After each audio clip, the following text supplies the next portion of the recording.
Oh, do you want? Coming to life. Yes, right. What you're doing, coming to life. Yeah, so this is the top of page 24.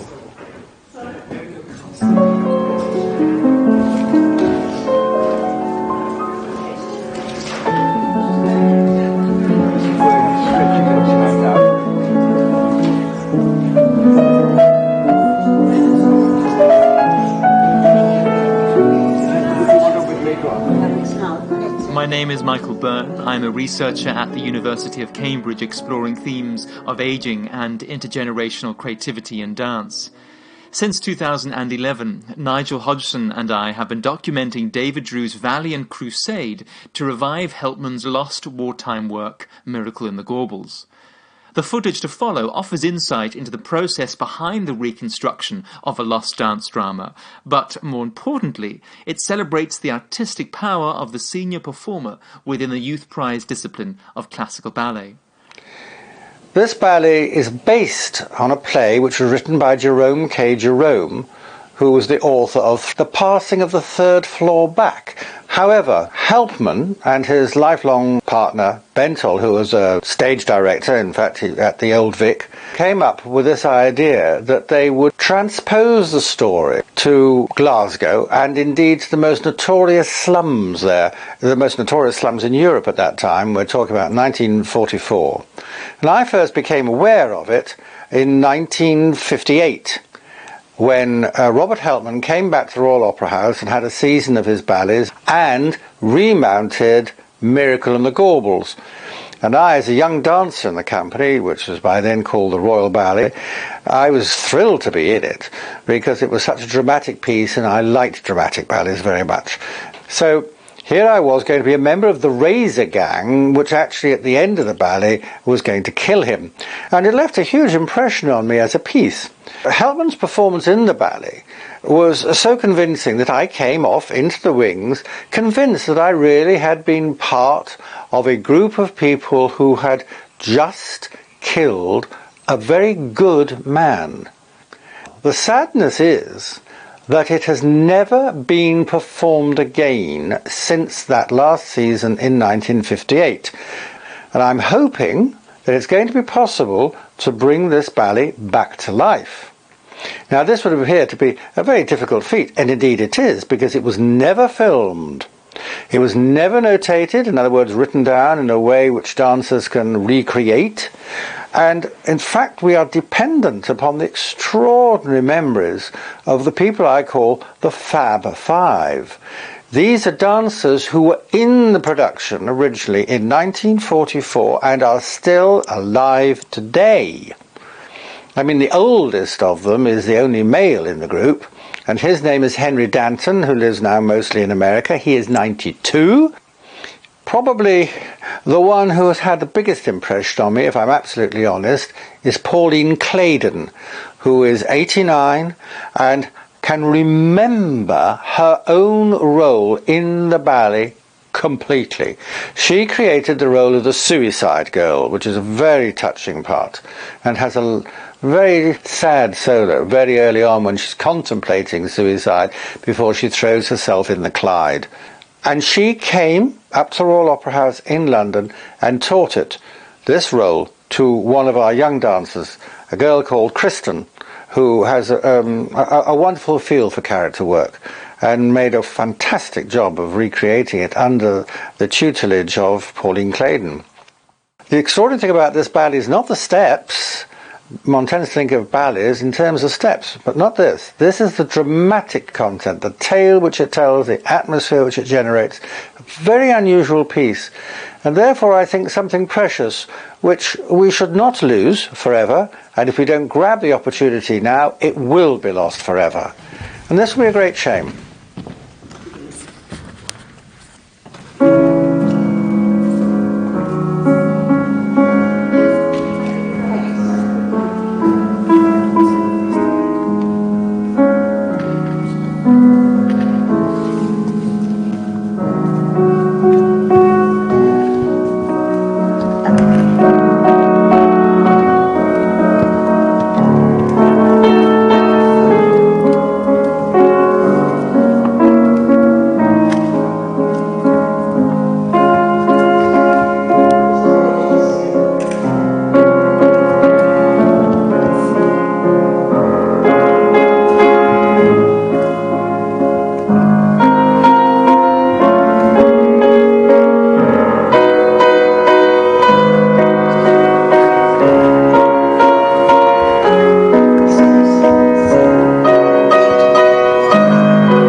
official, and then we put that there, Yes. and the official came through like that, Yes. like that, straight forward. Yes.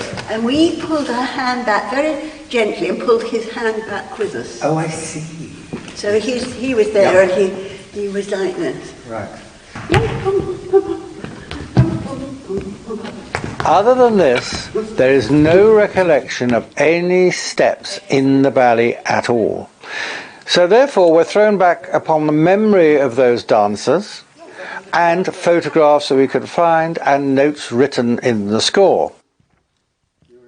The other dancers of the Fab Five, as I mentioned earlier, Julia Farron, who has just actually been awarded the OBE, and rightly so.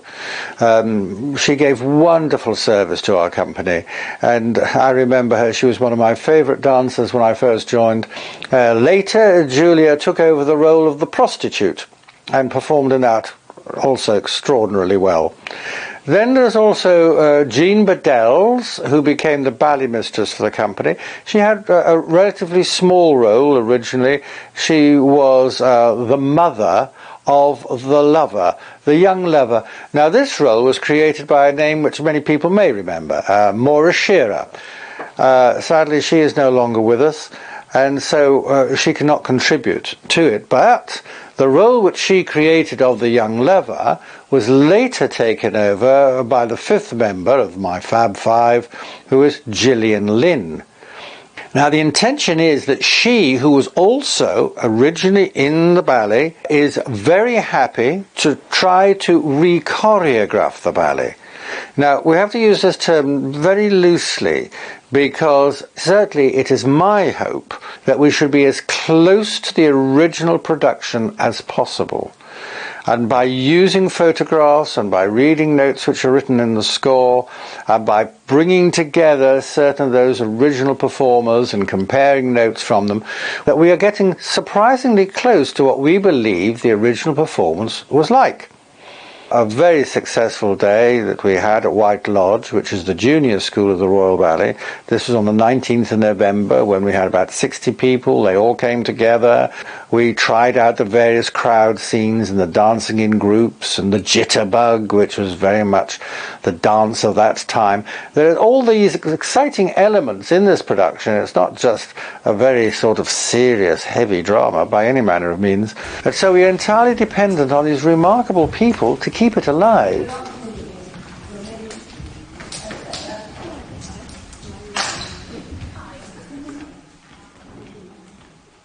On the stage you've got a beggar.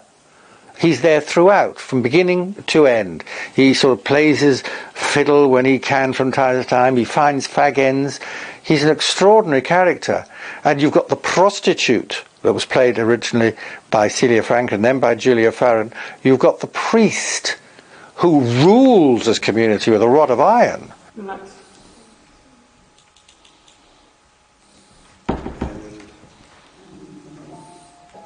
And what happens? The stranger comes in. The stranger who has this extraordinary ability to raise the dead. This poor woman who's committed suicide in the Clyde. She's lying there. Everyone can see she's dead. And yet the stranger can restore her to life.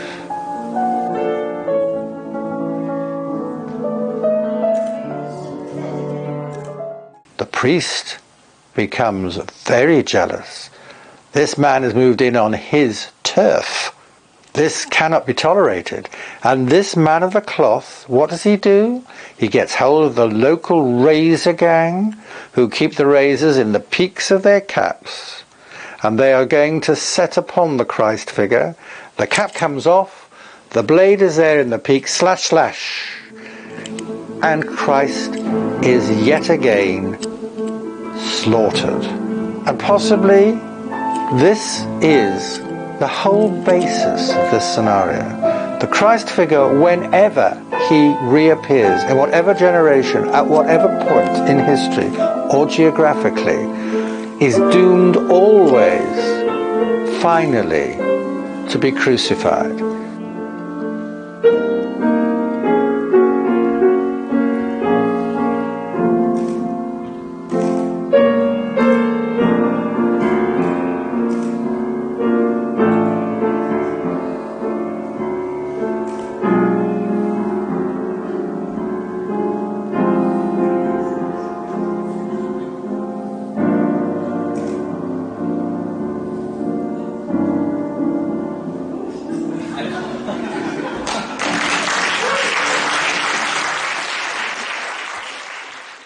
Robert Helpmann was Australian by birth, had a huge effect on the development of the Royal Ballet in its early days. And indeed, his contemporaries, who of course I've been speaking to now quite a lot, remember that he was someone who influenced the way the company developed enormously by his performances, by his choreography, by his direction. I think just Bobby left it to us to interpret, really, what his movements were to mean. I think, a lot of it was left to one's own kind of feelings, really, because when he was killed at the very end and one had to run forward, all I can remember was him saying, you run forward and you see me, and then you turn and you crumble and cry. But he didn't kind of say what kind of reaction there should be. And I mean, I just felt completely stunned by it. To me, it was just, you couldn't believe what you were seeing. So there was that moment of absolutely nothing before it really, the penny dropped as to what had happened. And then to turn and cry. He never gave us any kind of clue. I mean, as a suicide, I was never told why I was committing suicide, but there were slight clues in the choreography that kind of lent themselves to certain things. That's it. And then, I mean, the girls were given coupons to go and buy shoes to be in character, and they were wedge shoes that they bought. And they all had great delight in buying the most gorgeous, awful things they could find. And I think they thoroughly enjoyed that and chewing gum. I think, I don't know how many other people, we all had our own little bits which we added. I don't think anybody fussed too much about that. Whereas mostly with costumes you wouldn't dare. And I think all the photographs that, there are around, kind of very explicit of the characters of the, people in that kind of setting. I was called dock work, I think we were called. I was just one of the Royal Ballet, but I particularly enjoyed that ballet a lot because I had a little private scene with Celia, who was a prostitute, which I enjoyed. I mean, I always loved that sort of side of dance, the acting side of dance. I always loved that. So for me, it was absolute bliss. I thought it was marvelous. Bobby was extraordinary. I mean, he could stand. He was one of the marvelous people who could stand absolutely still and tell you a whole story. That's what it's all about. He wasn't bad as a dancer, but he was better as an actor. You haven't heard that. He was a marvelous showman, and he just wanted to make a good vehicle for himself and make a good ballet, which he did. And I remember having a big fight with, I didn't have a fight with him, he had a fight with me about upstaging him. And I didn't know what upstaging meant at that time. And I said, upstaging, what does it mean? Somebody told me. And what he wanted was much more realistic. He just wanted us to be people. The way you stood, the way you looked, the way you moved. You had to be, because we were all rather rough people. The minister also, I mean, he's such a tight, frustrated person. I mean, as he couldn't move because he was such a false person, a really false character. The boys, these were heavy guys. They worked hard. They had big muscles, big legs. They were, they had a special way of walking, a special way of doing this, The classical mind didn't actually enter into his choreography. Not the none of those gestures. Yeah, I mean, he actually had no expression at all. I mean, he walked down, he had no expression, no emotion in his face at all. And that's what was so extraordinary. I mean, he was like a being which was not real. I mean, it was wonderful.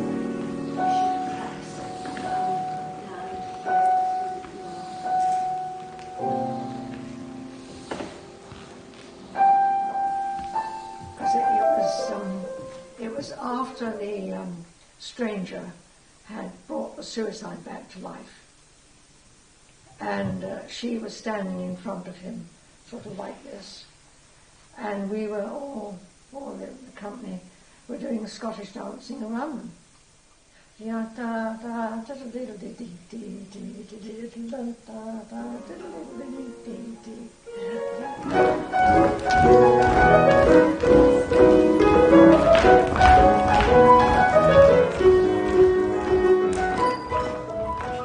Yes, it was like a Scottish dance, and we all went round Bobby and Pauline in a circle.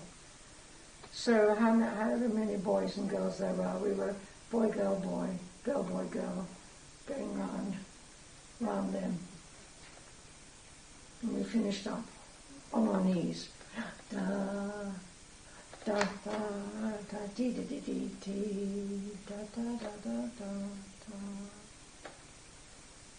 And then Helpmann sort of made a gesture and we all got up and followed him off the stage.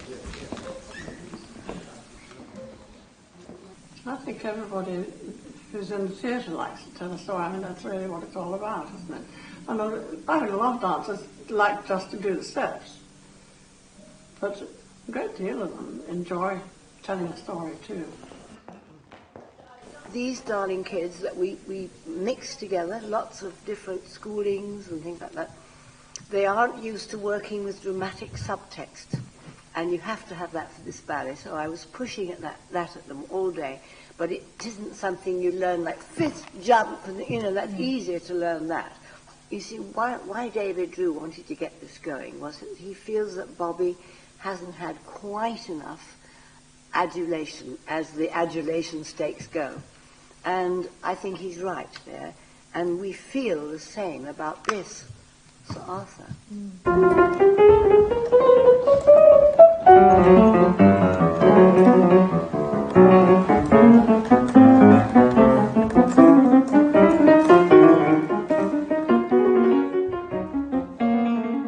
I just think his music is tremendous.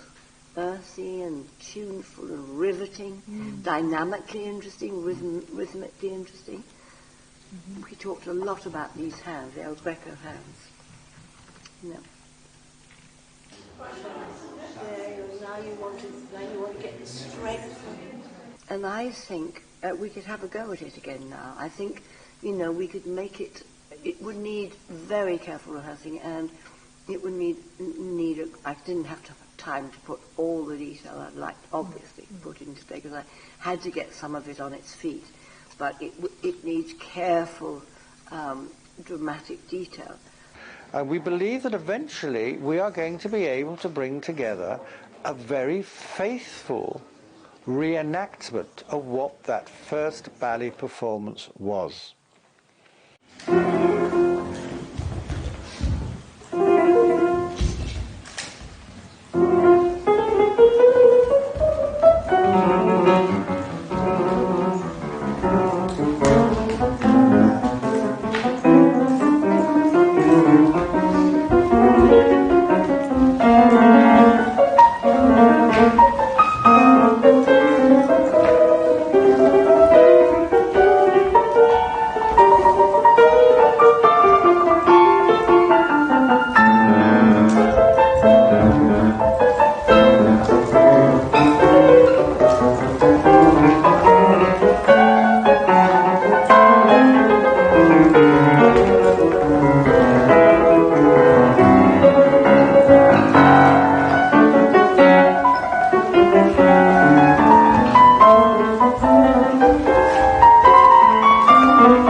ballets like this, the oddities, the curiosities, the ones which are not the mainstream pieces, those which are not really about steps at all, but about something which perhaps is deeper than that, are very important because they flesh out the repertoire of a company. If we can succeed in doing this, then it may be possible for this ballet to be staged again.